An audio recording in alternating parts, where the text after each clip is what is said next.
Assalamualaikum warahmatullahi wabarakatuh. Bagaimana kabar kalian hari ini?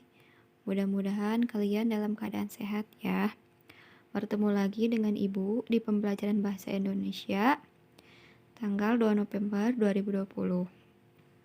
Hari ini kita akan belajar menceritakan kembali isi anekdot dengan pola penyajian yang berbeda. Setelah memahami batasan anekdot, isi, struktur, dan ciri kebahasaannya, berikutnya kamu akan belajar menulis anekdot. Untuk dapat menulis anekdot, terlebih dahulu belajarlah menuliskan kembali teks anekdot yang kamu dengar atau kamu baca.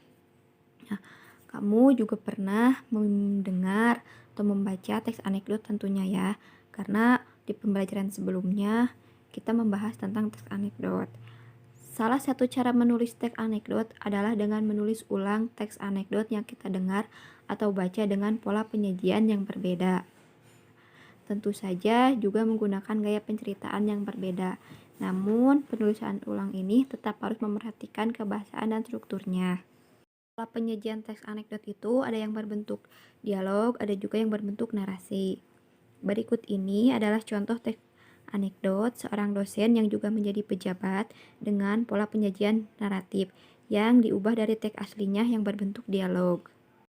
Tentu kalian masih ingat dengan judul teks anekdot yang berjudul dosen yang juga menjadi pejabat. Di pembelajaran sebelumnya, teks anekdot ini ditulis dengan pola penyajian dialog. Nah, sekarang dirubah dari dialog menjadi pola penyajian narasi. Kita baca sama-sama ya. Dosen yang juga menjadi pejabat. Di kantin sebuah universitas, Udin dan Tono, dua orang mahasiswa, sedang berbincang-bincang. Saya heran, dosen ilmu politik, kalau mengajar selalu duduk, tidak pernah mau berdiri, kata Tono kepada Udin. Udin ogah-ogahan menjawab pertanyaan Tono. Udin beranggapan bahwa masalah yang dibicarakan Tono itu tidak penting. Namun, Tono tetap meminta agar Udin mau menerka teka-tekinya. Barangkali saja beliau capek atau kakinya tidak kuat berdiri, jawab Udin merasa jengah. Ternyata jawaban Udin masih juga salah. Menurut Tono, dosen yang juga menjadi pejabat itu tidak bersedia berdiri sebab takut kursinya diambil oleh orang lain. Mendengar pernyataan Tono, Udin menanyakan apa hubungannya antara menjadi dosen dengan pejabat.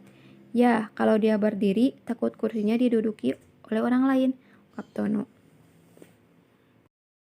Nah, sekarang kita menyusun teks anekdot berdasarkan kejadian yang menyangkut orang banyak atau perilaku tokoh publik. Dalam menyusun anekdot, ada beberapa hal yang harus ditentukan lebih dahulu. Hal tersebut adalah menentukan tema, kritik, kelucuan, tokoh, struktur, alur, dan pola penyajian teks anekdot. Langkah-langkah ini akan memudahkan kamu untuk belajar menyusun anekdot. Jadi, bacalah dengan teliti contoh penyusunan anekdot, agar nantinya kamu bisa menyusun anekdotmu sendiri. Dalam contoh berikut ini, kamu akan mengetahui bagaimana anekdot disusun. Langkah-langkah penyusunan disajikan dalam bentuk tabel, dengan penyelesaian pada kolom ketiga. Nah, sekarang kita menyusun anekdot berdasarkan kejadian yang menyangkut orang banyak atau perilaku tokoh publik. Nah, dalam menyusun anekdot, kita harus menentukan aspeknya dulu. Pertama, aspek tema, kritik, humor atau kelucuan, tokoh, struktur, alur, pola penyajiannya. Nah, di sini kita tentukan yang pertama tema dulu. Temanya apa? Temanya yaitu kita akan mengangkat tentang kasih sayang pada orang tua. Kemudian yang kedua kritik. Kritik isinya anak yang memandang orang tua di masa tuanya sebagai orang yang merepotkan. Humor atau kelucuannya, orang dewasa malu karena dikritik oleh anak kecil. Tokohnya, kita tentukan tokohnya di sini ada kakek tua, ayah, anak, dan menantu. Kemudian strukturnya, abstraksi atau awalan. Kakek tua yang tinggal bersama anak, menantu, dan cucu 6 tahun. Orientasi, awal kejadian cerita. Kebiasaan makan malam di rumah si anak, kakek tua makannya sering berantakan. Krisis, masalahnya, kakek tua diberi meja kecil terpisah di pojok dengan alat makan anti pecah. Reaksi, penyelesaian masalah. Cucu 6 tahun membuat replika meja terpisah. Koda, akhir cerita. Cucu 6 tahun mengungkapkan kelak akan membuat meja terpisah juga untuk ayah dan ibunya. Alur. Kakek tua tinggal bersama anak, menantu, dan cucunya yang berusia 6 tahun. Karena sudah tua, mata si kakek rabun dan tangannya bergetar, sehingga kerap menjatuhkan makanan dan alat makan. Agar tidak merepotkan, ia ditempatkan di meja terpisah dengan alat makan anti pecah. Anak dan menantunya baru sadar ketika diingatkan oleh cucu 6 tahun yang tengah bermain membuat replika meja. Pola penyajiannya berbentuk narasi. Teks anekdotnya.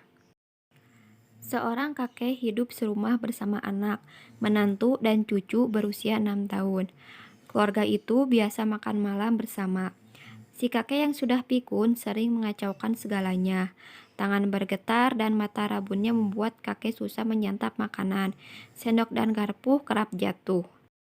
Saat si kakek meraih gelas, sering susu tumpah membasahi taplak. Anak dan menantunya menjadi gusar. Suami istri itu lalu menempatkan sebuah meja kecil di sudut ruangan, tempat sang kakek makan sendirian. Mereka memberikan mangkuk melamin yang tidak gampang pecah. Saat keluarga sibuk dengan piring masing-masing, sering terdengar ratap kesedihan dari sudut ruangan. Namun, suami istri itu justru mengomel agar kakek tak menghamburkan makanan lagi. Sang cucu yang baru berusia 6 tahun mengamati semua kejadian itu dalam diam. Suatu hari si ayah memperhatikan anaknya sedang membuat replika mainan kayu. "Sedang apa sayang?" tanya ayah pada anaknya. "Aku sedang membuat meja buat ayah dan ibu. Persiapan buat ayah dan ibu bila aku besar nanti." Ayah anak kecil itu langsung terdiam. Ia berjanji dalam hati, mulai hari itu kakek akan kembali diajak makan di meja yang sama. Tak akan ada lagi omelan saat piring jatuh, makanan tumpah, atau taplak ternoda kuah. Nah, dari teks anekdot tersebut, kita bisa mengambil pelajaran bahwa apa yang kita lakukan saat ini kepada orang tua, kelak suatu saat akan dibalas oleh anak kita sendiri. Sekarang cobalah menyusun anekdotmu sendiri. Gunakan tabel seperti di bawah ini ya. Tema yang digunakan bisa kejadian sehari-hari. Jangan lupa memerhatikan isi dan kebahasaan dari anekdot yang kamu susun. Kalian tentukan dulu aspek temanya, masalah yang dikritik, humor atau kelucuan, tokoh, struktur, alur, dan yang terakhir susunan anekdotnya. Itu saja materi yang dapat Ibu sampaikan. Mudah-mudahan kalian mengerti dan memahaminya. Jangan lupa kerjakan tugasnya. Jangan sampai kalian tidak mengerjakan tugas. Karena nilai per tugas itu sangat penting. Karena kalau kalian tidak mengerjakan tugas, mungkin di akhir nilai rapot kalian akan merah. Tugasnya kirim ke Classroom. Kalau ada pertanyaan bisa WA ke Ibu. Assalamualaikum warahmatullahi wabarakatuh.